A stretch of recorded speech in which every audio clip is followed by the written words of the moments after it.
কি অসম্ভব সুন্দর লাগছে না? এই যে আকাশ, দিগন্ত জোড়া মাঠ, চারিদিকে ধানের গন্ধ, কিছুদিন পরেই ধান কাটা শুরু হবে।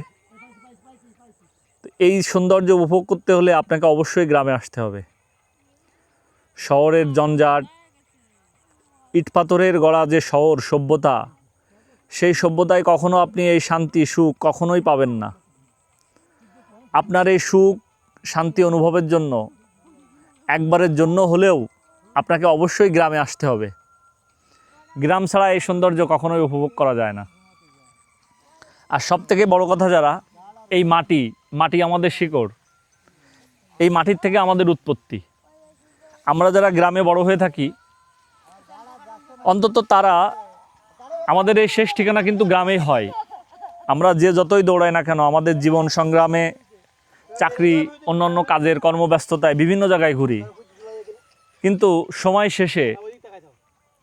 শেষে কিন্তু আমরা এই নিড়েই ফেরার চেষ্টা করি, আমাদের গ্রামে ফেরার চেষ্টা করি, এবং জীবনের শেষ ঠিকানাটাও হয় আমাদের এই গ্রামে। তাই গ্রামকে ভালোবাসুন, গ্রামের মানুষকে ভালোবাসুন। সবাই মিলে সুন্দরভাবে বাঁচার চেষ্টা করি।